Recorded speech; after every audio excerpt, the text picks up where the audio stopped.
The Battle for Your Mind, Persuasion and Brainwashing Techniques Being Used on the Public Today. Valley of the Sun Seminar on Tape, L802. Recorded September 1984.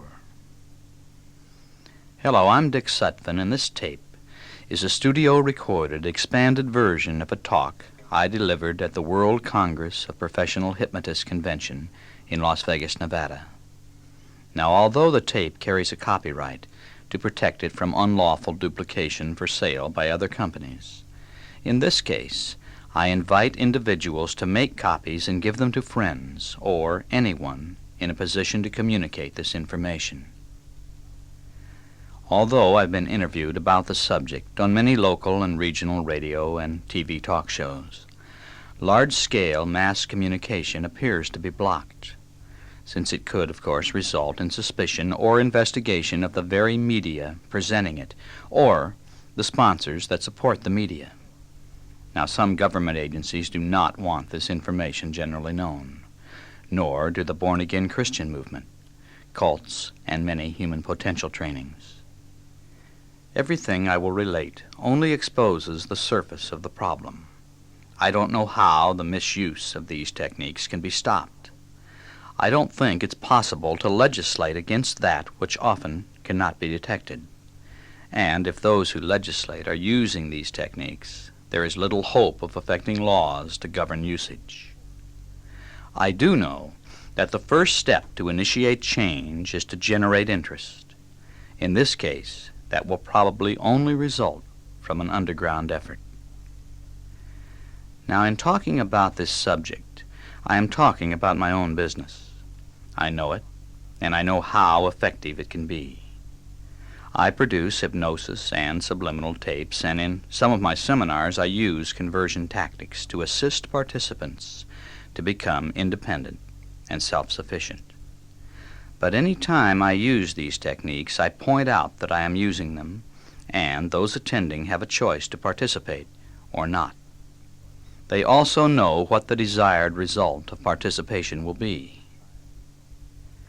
So, to begin, I want to state the most basic of all facts about brainwashing.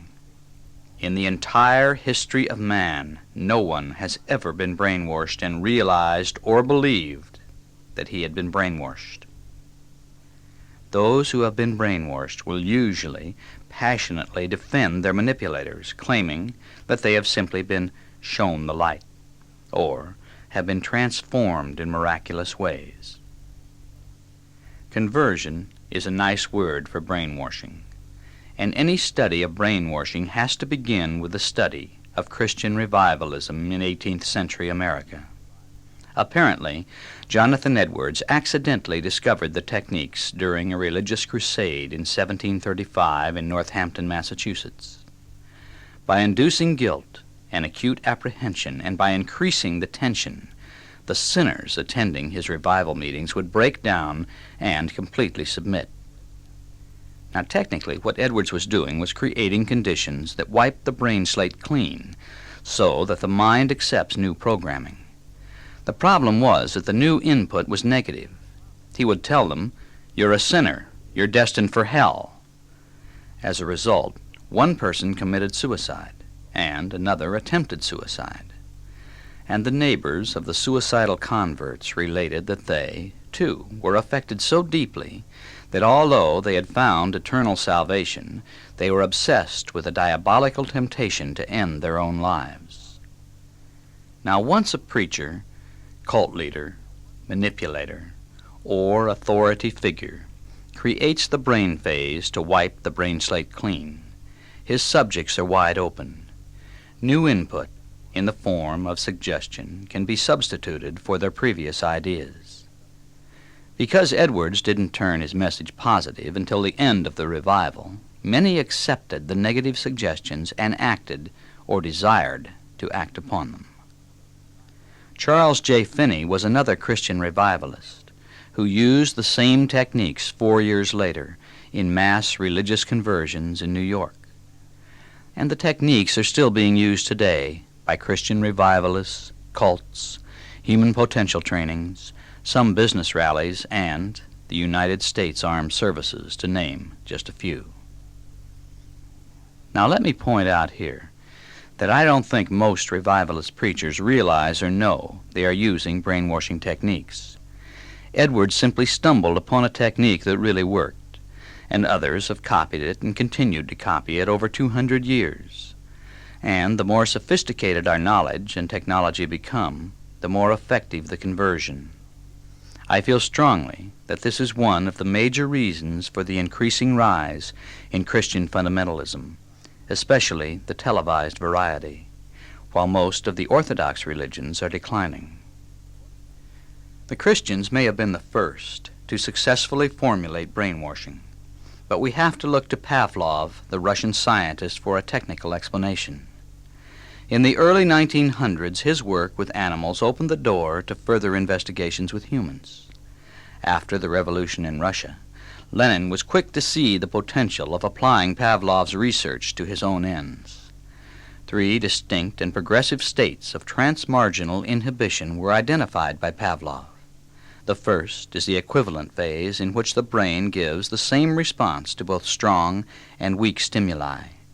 The second is the paradoxical phase, in which the brain responds more actively to weak stimuli than to strong. And the third is the ultra-paradoxical phase, in which conditioned responses and behavioral patterns turn from positive to negative and from negative to positive.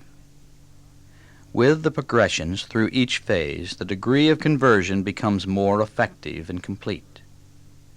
The ways to achieve conversion are many and varied, but the usual first step in religious or political brainwashing is to work on the emotions of an individual or a group until they reach an abnormal level of anger, fear, excitement, or nervous tension. The progressive result of this mental condition is to impair judgment and increase suggestibility. The more this condition can be maintained or intensified, the more it compounds.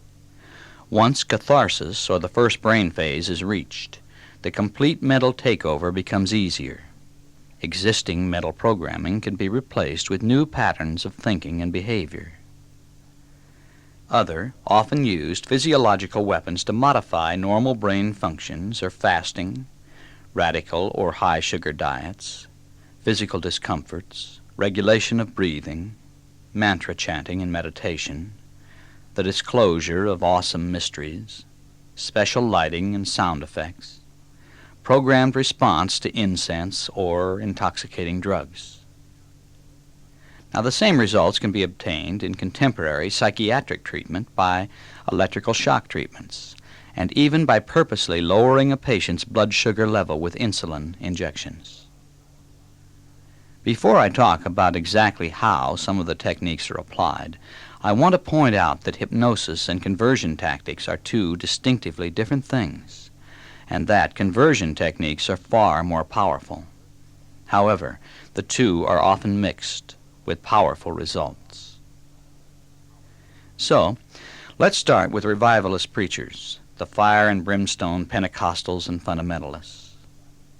Now, if you'd like to see a revivalist preacher at work, there are probably several in your city. Go to the church or the tent early and sit in the rear about 3/4 of the way back. Most likely, repetitive music will be played while the people come in for the service. A repetitive beat, ideally ranging from 45 to 72 beats per minute. Now, this is, of course, a rhythm close to the beat of a human heart. And this is very hypnotic and can generate an eyes-open, altered state of consciousness in a high percentage of people. And once you are in an alpha state, you are at least 25 times as suggestible as you would be in full beta consciousness. The music is probably the same for every service, or incorporates the same beat, and many of the people will go into an altered state almost immediately upon entering the sanctuary. Subconsciously, they recall their state of mind from previous services and respond according to the post-hypnotic programming. Watch the people waiting for the service to begin. Many will exhibit external signs of trance, body relaxation, and slightly dilated eyes.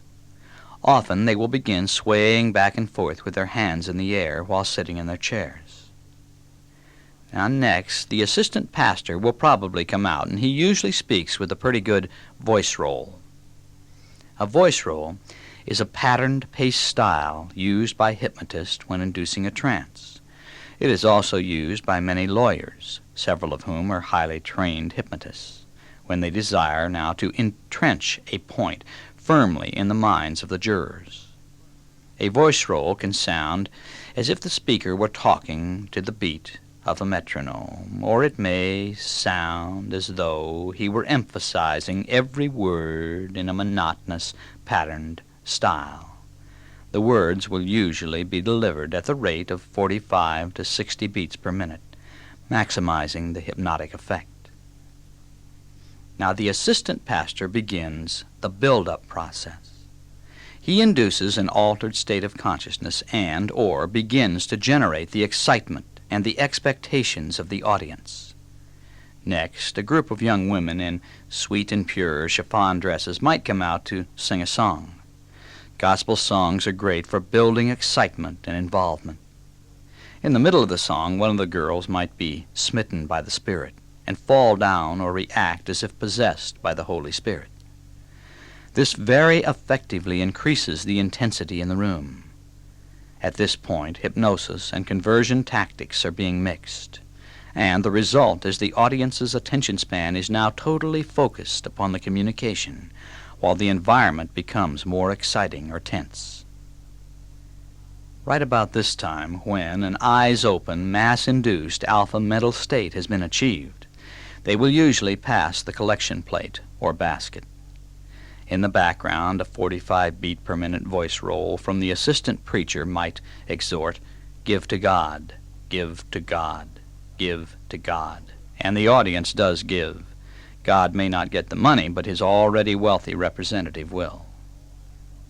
Next, the fire and brimstone preacher will come out. He induces fear and increases the tension by talking about the devil, going to hell, or the forthcoming Armageddon. In the last such rally I attended, the preacher talked about the blood that would soon be running out of every faucet in the land.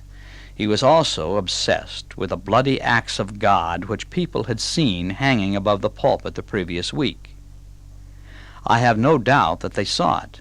The power of suggestion given to hundreds of people in hypnosis assures that at least 10 to 25% would see whatever he suggested they see. In most revivalist gatherings, testifying or witnessing usually follows the fear-based sermon. People from the audience come up on stage and relate their stories. I was crippled, and now I can walk.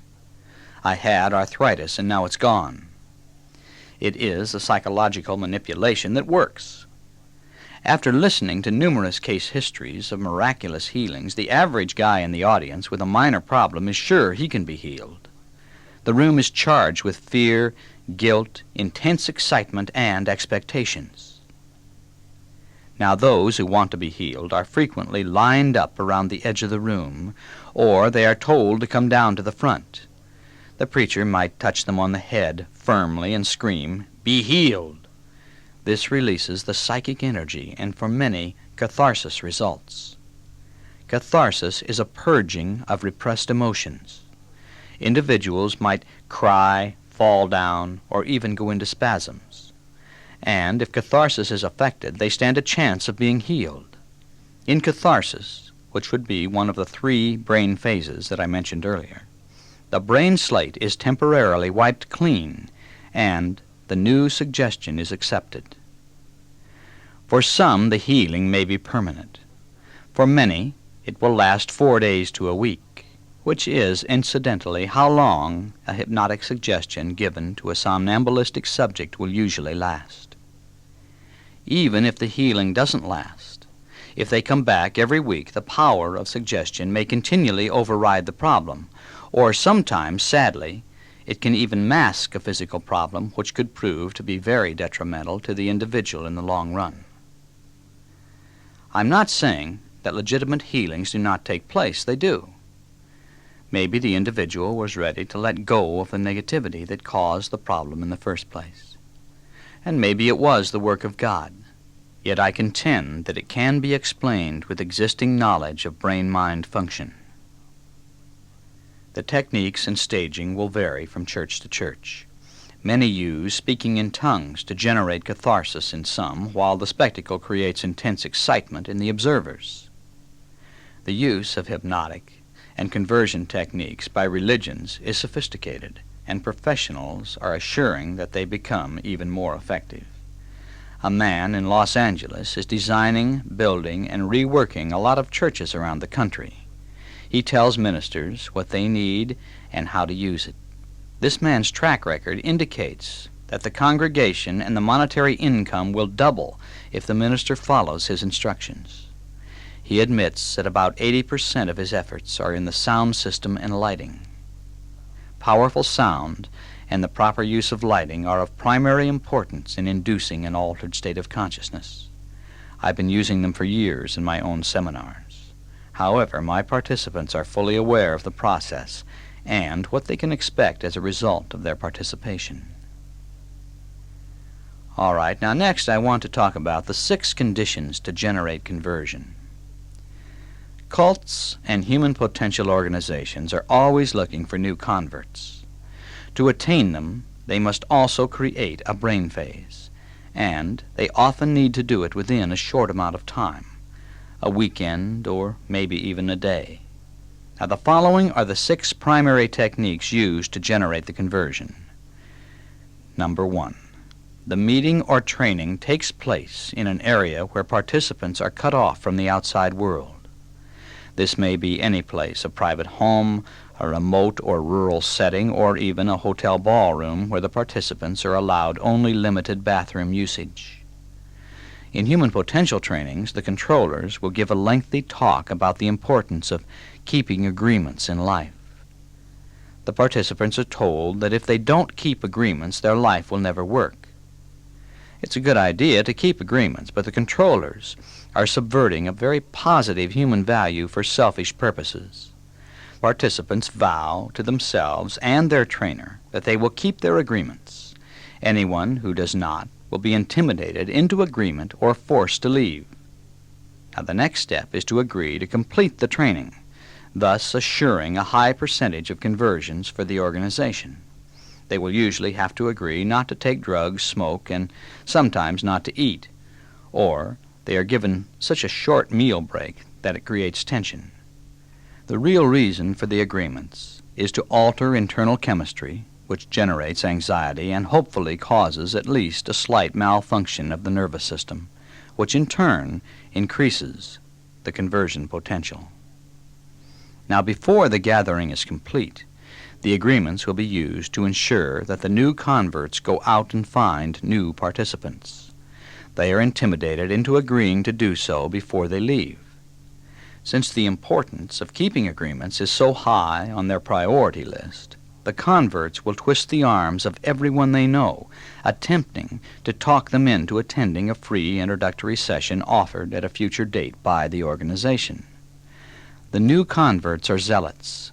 In fact, the inside term for merchandising the largest and most successful human potential training is sell it by zealot. Now, at least 1 million people are graduates, and a good percentage have been left with a mental activation button that assures their future loyalty and assistance if the guru figure or organization calls. Think about the potential political implications of hundreds of thousands of zealots programmed to campaign for their guru. Be wary of an organization of this type that offers follow-up sessions after the seminar. Follow-up sessions might be weekly meetings or inexpensive seminars given on a regular basis, which the organization will attempt to talk you into taking, or any regularly scheduled event used to maintain control. As the early Christian revivalists found, long-term control is dependent upon a good follow-up system. All right, now let's look at the second tip-off that indicates conversion tactics are being used.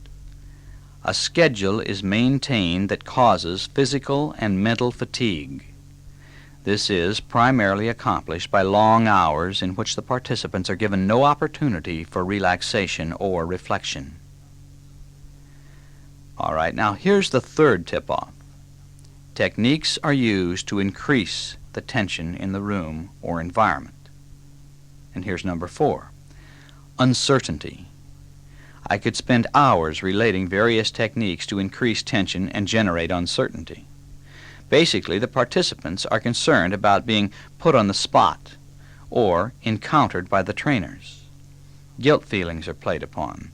Participants are tempted to verbally relate their innermost secrets to the other participants or forced to take part in activities that emphasize removing their masks. One of the most successful human potential trainings or seminars forces the participants to stand on a stage in front of the entire audience while being verbally attacked by the trainers. A public opinion poll conducted a few years ago showed that the number one most fearful situation that an individual could encounter is to speak to an audience. It ranked above window washing outside the 85th floor of an office building. So you can imagine the fear and tension that this situation generates within the participants. Many faint, but most cope with the stress by mentally going away. They literally go into an alpha state, which automatically makes them many times more suggestible than they normally are. And another loop in the downward spiral into conversion is successfully affected. The fifth clue that conversion tactics are being used is the induction of jargon, new terms that have meaning only to the insiders who participate. Vicious language is also frequently used, purposely to make participants uncomfortable. Now, the final tip-off is that there is no humor in the communications, at least until the participants are converted. Then merrymaking and humor are highly desirable as symbols of the new joy the participants have supposedly found. Now, I want to make it perfectly clear here that I'm not saying that good does not result from participation in such gatherings. It can and does. But I contend that it's important for people to know what has happened and to be aware that continual involvement may not be in their best interest. Over the years, I've conducted professional seminars to teach people to be hypnotists, trainers, and counselors. I've had many of those who conduct trainings and rallies come to me and say, "I'm here because I know what I'm doing works, but I don't know why." After showing them how and why, many have gotten out of the business or have decided to approach it differently or in a much more loving and supportive manner. Now, many of these trainers have become personal friends, and it scares us all to have experienced the power of one person with a microphone and a room full of people.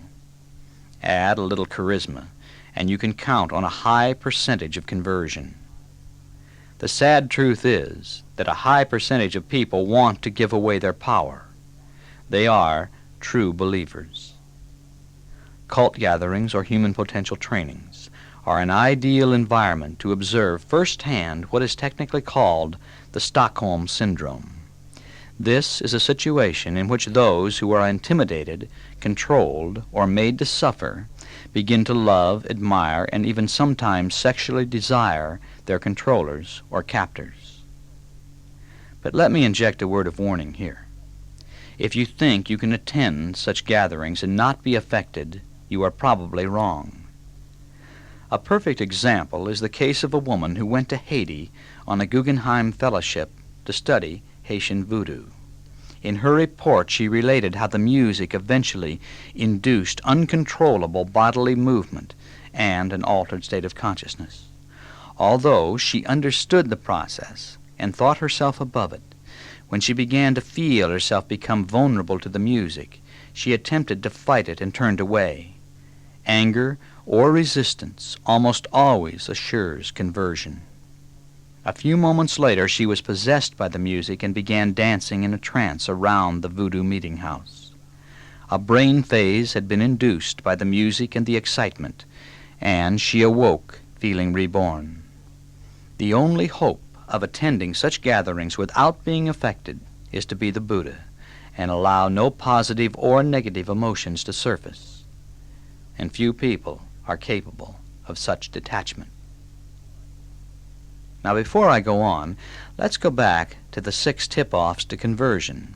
I want to mention the United States government and military boot camp.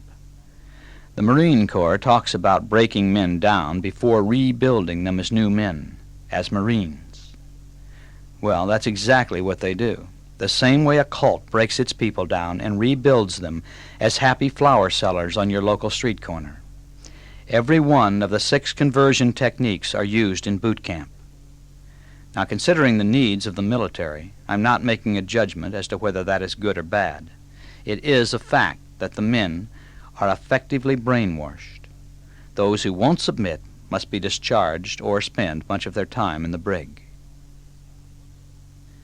Now, once the initial conversion is effected, cults, armed services, and similar groups cannot have cynicism among their members.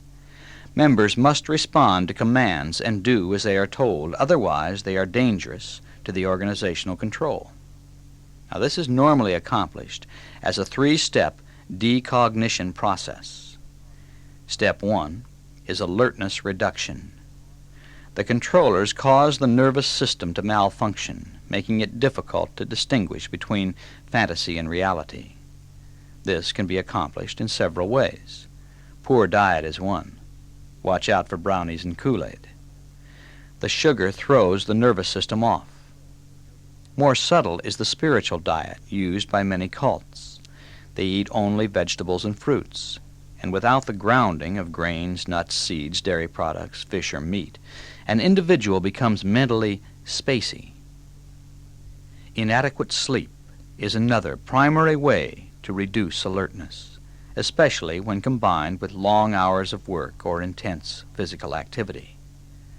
Also, being bombarded with intense and unique experiences achieves the same result. All right, now step 2 of this decognition process is programmed confusion. You are mentally assaulted while your alertness is being reduced, as in step 1. This is accomplished with a deluge of new information, lectures, discussion groups, encounters, or one-to-one processing, which usually amounts to the controller bombarding the individual with questions. During this phase of decognition, reality and illusion often merge, and perverted logic is likely to be accepted. Step 3 is thought stopping. Techniques are used to cause the mind to go flat. These are altered state of consciousness techniques that initially induce calmness by giving the mind something simple to deal with and focusing awareness. The continued use brings on a feeling of elation and eventually hallucination. The result is the reduction of thought and eventually, if used long enough, the cessation of all thought and withdrawal from everyone and everything except that which the controller directs. The takeover is then complete. Now, it's important to be aware that when members or participants are instructed to use thought-stopping techniques, that they are told that they will benefit by so doing. They will become better soldiers or find enlightenment. Now, there are 3 primary techniques used for thought stopping. The first is marching. The thump, thump, thump beat literally generates self-hypnosis and thus great susceptibility to suggestion. Adolf Hitler used the marching demonstrations and excitement as a mass conversion technique in the primary phase for those attending his rallies, and in the decognition phase for his soldiers. The observers, entranced by the activity, were open to accepting his suggestions. The second thought-stopping technique is meditation. If you spend an hour to an hour and a half a day in meditation, after a few weeks, there is a great probability that you will not return to full beta consciousness. You will remain in a fixed state of alpha for as long as you continue to meditate. Now, I'm not saying that this is bad if you do it yourself. It may be very beneficial. But it is a fact that you are causing your mind to go flat. I've worked with meditators on an EEG machine, and the results are conclusive.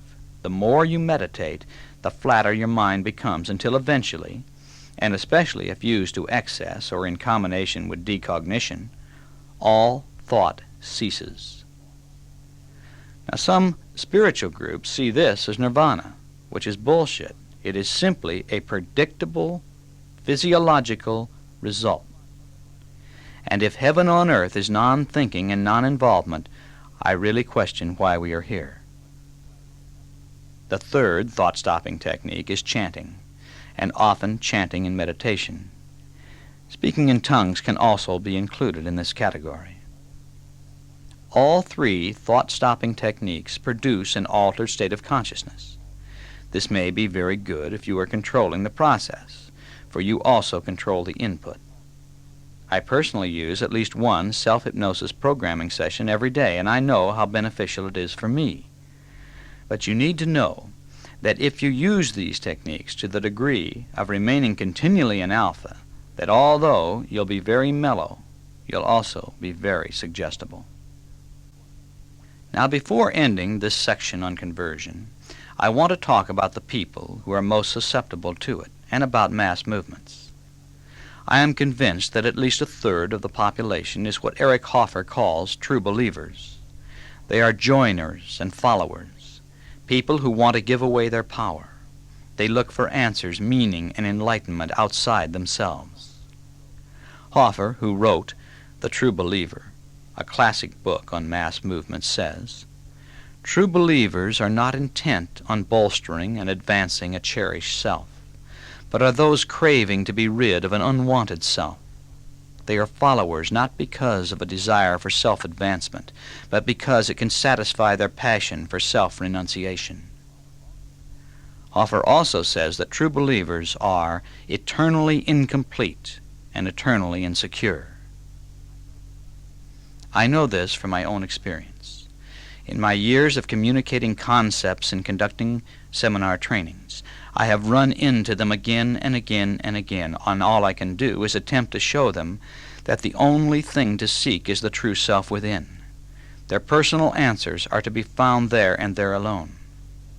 I communicate that the basics of spirituality are self-responsibility and self-actualization, but most of the true believers just tell me that I'm not spiritual and go looking for someone who will give them the dogma and structure that they desire. Now, never underestimate the potential danger of these people. They can easily be molded into fanatics who will gladly work and die for their holy cause. It is a substitute for their lost faith in themselves and offers a substitute for individual hope. Hitler's brown shirts were true believers. The moral majority is made up of true believers. All cults are composed of true believers. You'll find them in politics, churches, businesses, and social cause groups. They are the fanatics in these organizations. Mass movements will usually have a charismatic leader. The followers want to convert others to their way of living or impose a new way of life, if necessary, by legislating laws forcing others to their view, as evidenced by the activities of the moral majority. This means enforcement by guns or punishment, for that is the bottom line in law enforcement.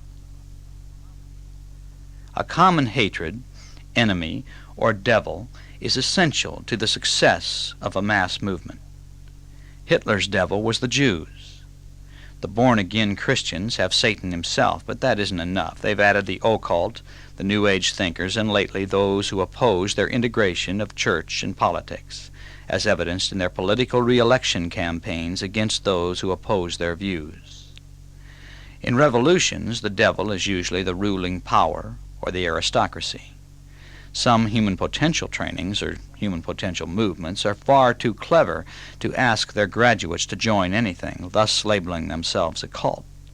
But if you look closely, you'll find that their devil is anyone and everyone who hasn't taken their training. There are mass movements without devils, but they seldom attain major status. The true believers are mentally unbalanced or insecure people, or those without hope or friends.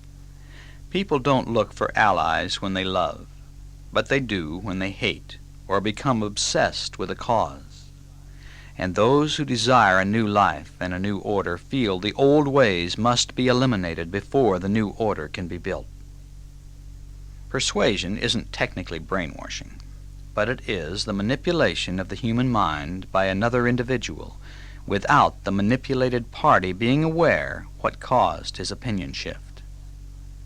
I only have time to very basically introduce you to a few of the thousands of techniques in use today, but the basis of persuasion is always to access your right brain. The left half of your brain is analytical and rational. The right side is creative and imaginative. That is overly simplified, but it makes my point. So, the idea is to distract the left brain and keep it busy. Ideally, the persuader generates an eyes-open altered state of consciousness, causing you to shift from beta awareness into alpha, and this can be measured on an EEG machine.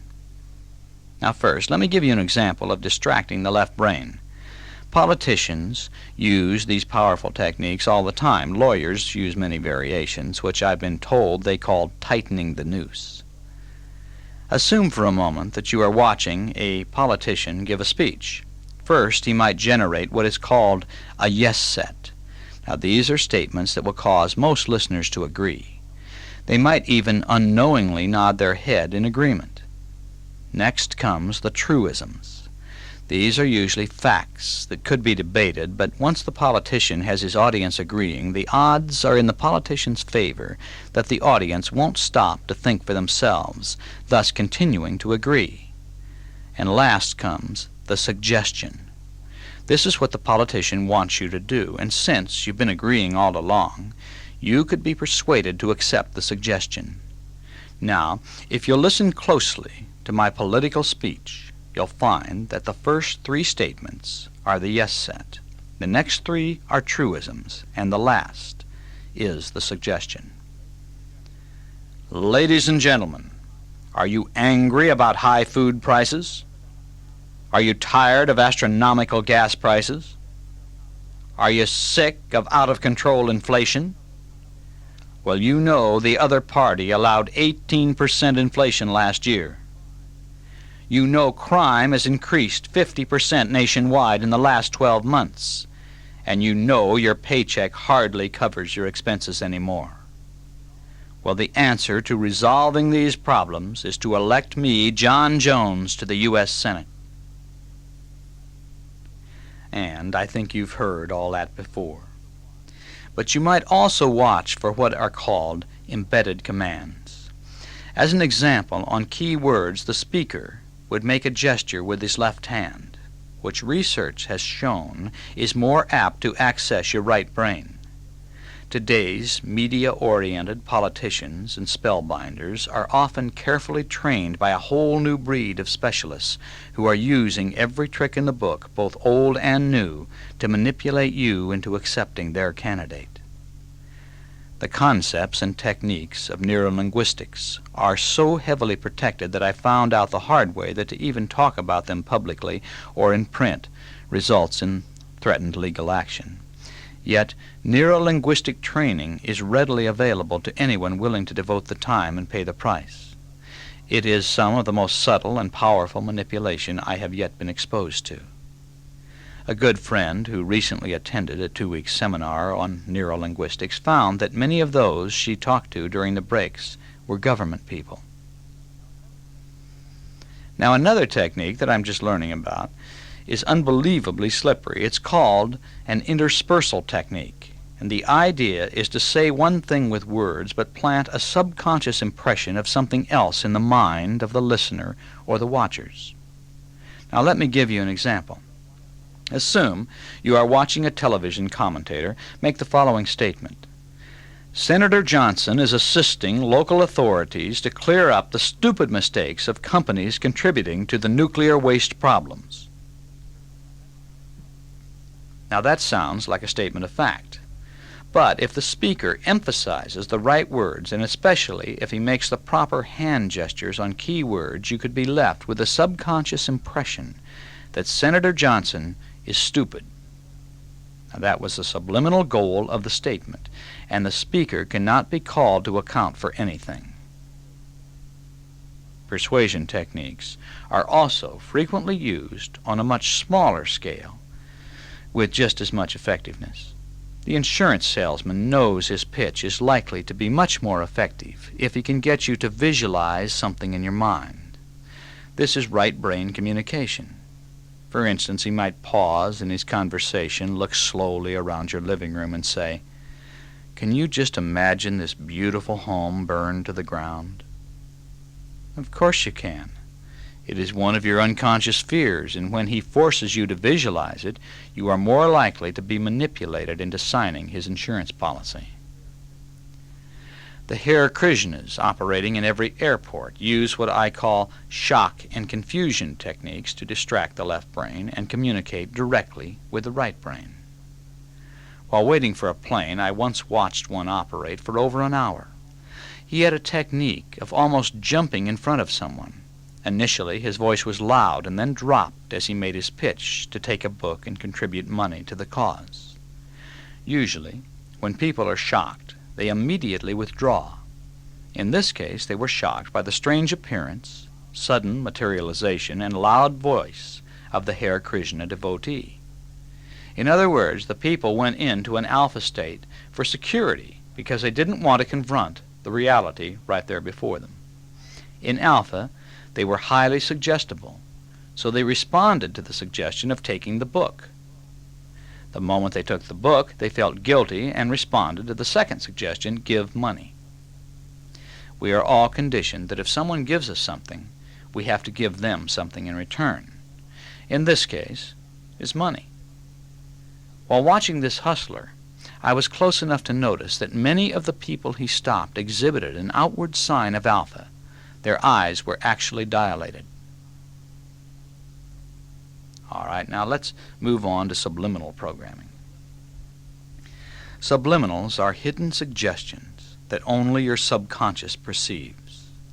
They can be audio, hidden behind music, or visual, airbrushed into a picture, flashed on a screen so fast that you don't consciously see them, or cleverly incorporated into a picture or design. Most audio subliminal reprogramming tapes offer verbal suggestions recorded at a low volume. I question the efficiency of this technique. If subliminals are not perceptible, they cannot be effective, and subliminals recorded below the audible threshold are therefore useless. The oldest audio subliminal technique uses a voice that follows the volume of the music, so subliminals are impossible to detect without a parametric equalizer. But this technique is patented, and when I wanted to develop my own line of subliminal audio cassettes, negotiations with the patent holder proved to be unsatisfactory. My attorneys obtained copies of the patents, which I gave to some talented Hollywood sound engineers, asking them to create a new technique.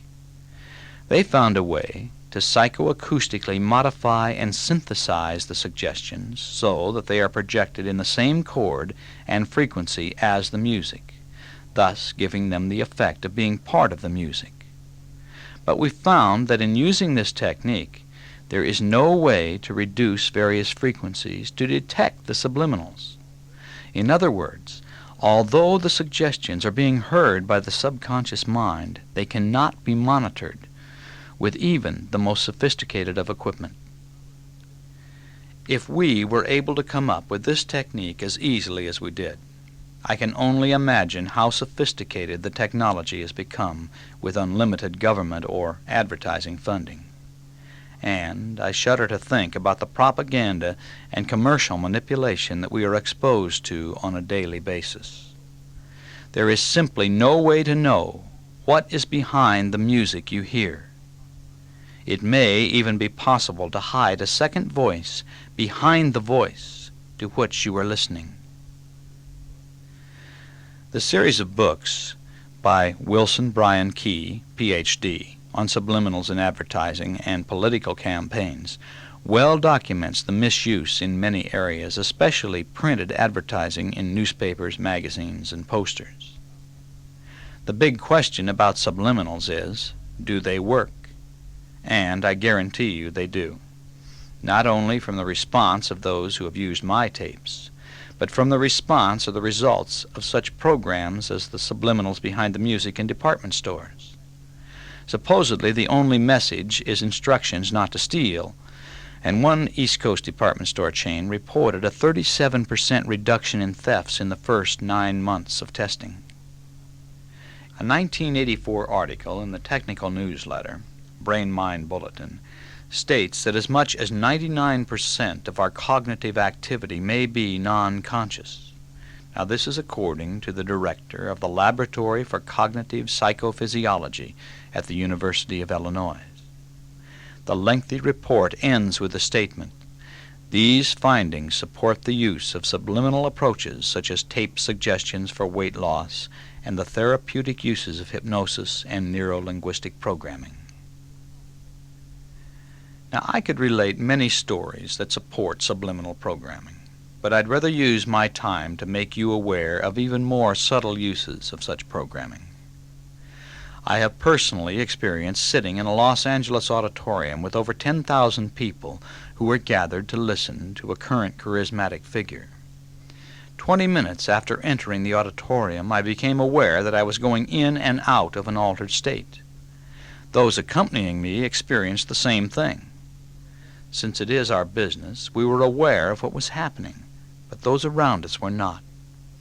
By careful observation, what appeared to be spontaneous demonstrations were in fact artful manipulations.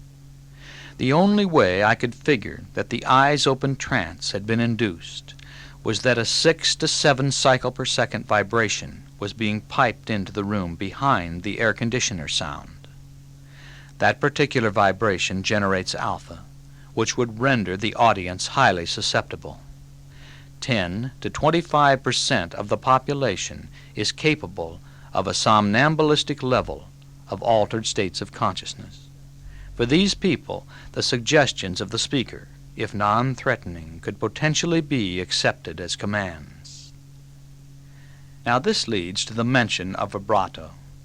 Vibrato is the tremulous effect imparted in some vocal or instrumental music, and the cycle per second range causes people to go into an altered state of consciousness.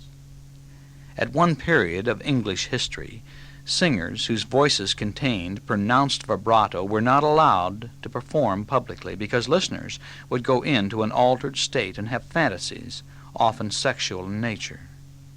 People who attend opera or enjoy listening to singers like Muriel Lanza are familiar with this altered state induced by the performers. Now, let's carry this awareness a little further. There are also inaudible ELFs, or extra-low frequency waves. These are electromagnetic in nature. One of the primary uses of ELFs is to communicate with our submarines. Dr. Andrea Puharwich, a highly respected researcher, in an attempt to warn U.S. officials about Russian use of ELFs, set up an experiment. Volunteers were wired so their brain waves could be measured on an EEG. They were sealed in a metal room that could not be penetrated by normal signals. Now, Puharwich then beamed ELF waves at the volunteers. ELFs go right through the earth and, of course, right through metal walls. Those inside couldn't know if the signal was or was not being sent, and Puharwich watched their reactions on the technical equipment. 30% of those inside the room were taken over by the ELF signal in 6 to 10 seconds. Now, when I say taken over, I mean that their behavior followed the changes anticipated at very precise frequencies. Waves below 6 cycles per second caused the subjects to become very emotionally upset and even disrupted bodily functions. At 8.2 cycles, they felt very high, an elevated feeling as though they had been in masterful meditation learned over a period of years. 11 to 11.3 cycles induced waves of depressed agitation leading to riotous behavior. Okay, now I want to talk about the Neurophone. Dr. Patrick Flanagan is a personal friend of mine, and in the early 1960s, as a teenager, Pat was listed as one of the top scientists in the world by Life magazine. Among his many inventions was a device he called the Neurophone, an electronic instrument that can successfully program suggestions directly through contact with the skin.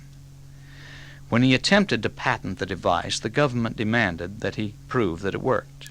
When he did, the National Security Agency confiscated the Neurophone, and it took Pat 2 years of legal battle to get his invention back.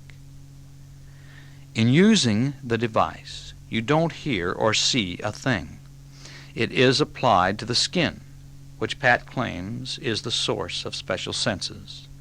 The skin contains more sensors for heat, touch, pain, vibration, and electrical fields than any other part of the human anatomy. Now, in one of his recent tests, Pat conducted 2 identical seminars for a military audience. One seminar one night and one the next night, because the size of the room was not large enough to accommodate all of them at one time. Now, when the first group proved to be very cool and unwilling to respond, Patrick spent the next day making a very special tape to play at the second seminar. The tape instructed the audience to be extremely warm and responsive, and for their hands to become tingly. The tape was played through the Neurophone, which was connected to a wire he placed along the ceiling of the room. There were no speakers, so no sound could be heard, yet the message was successfully transmitted from that wire directly into the brains of the audience. They were warm and receptive, their hands tingled, and they responded according to programming in other ways that I can't mention here. The more we find out about how human beings work through today's highly advanced technological research, the more we learn to control human beings.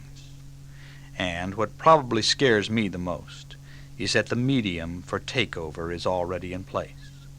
The television set in your living room and bedroom is doing a lot more than just entertaining you.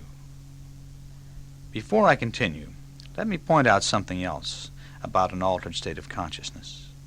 When you go into an altered state, you transfer into right brain, which results in the internal release of the body's own opiates, enkephalins, and beta-endorphins, and these are chemically almost identical to opium. In other words, it feels good, and you want to come back for more. Recent tests by researcher Herbert Krugman showed that while viewers were watching TV, right brain activity outnumbered left brain activity by a ratio of 2 to 1. Put more simply, the viewers were in an altered state, in trance, more often than not. They were getting their beta-endorphin fix. Now, to measure attention spans, psychophysiologist Thomas Mulholland of the Veterans Hospital in Bedford, Massachusetts, attached young viewers to an EEG machine that was wired to shut off the TV set whenever the children's brains produced a majority of alpha waves. Although the children were told to concentrate, only a few could keep the set on for more than 30 seconds. Most viewers are already hypnotized. To deepen the trance is easy. One simple way is to place a black frame every 32 frames in the film that is being projected.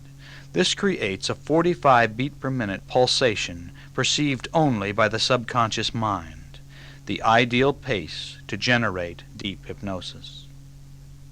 The commercials or suggestions presented following the alpha-inducing broadcast are much more likely to be accepted by the viewer. The high percentage of the viewing audience that has somnambulistic depth ability could very well accept the suggestions as commands, as long as those commands did not ask the viewer to do something contrary to his morals, religion, or self-preservation. The medium for takeover is here. By the age of 16, children have spent 10,000 to 15,000 hours watching television. That is more time than they spend in school. In the average home, the TV set is on for 6 hours and 44 minutes per day, an increase of 9 minutes from last year and 3 times the average rate of increase during the 1970s. It obviously isn't getting better. We are rapidly moving into an alpha-level world, very possibly the George Orwell world of 1984, placid, glassy-eyed, and responding obediently to instructions. A research project by Jacob Jacoby, a Purdue University psychologist, found that of 2,700 people tested, 90% misunderstood even such simple viewing fare as commercials in Barnaby Jones. Only minutes after watching, the typical viewer missed 23 to 36% of the questions about what he or she had just seen. Of course they did. They were going in and out of trance. If you go into a deep trance, you must be instructed to remember, otherwise you will automatically forget. I have just touched the tip of the iceberg. When you start to combine subliminal messages behind the music, subliminal visuals projected on the screen, hypnotically produced visual effects, sustained musical beats at a trance-inducing pace, you have extremely effective brainwashing. Every hour that you spend watching the TV set, you become more conditioned. And in case you thought there was a law against any of these things, guess again. There isn't. There are a lot of powerful people who obviously prefer things exactly the way they are. And maybe they have plans for you. If you're interested in an entire catalog of Valley of the Sun Publishing tapes and books, you may write Valley of the Sun Publishing, Box 38, Malibu, California, 90265. Thank you for listening.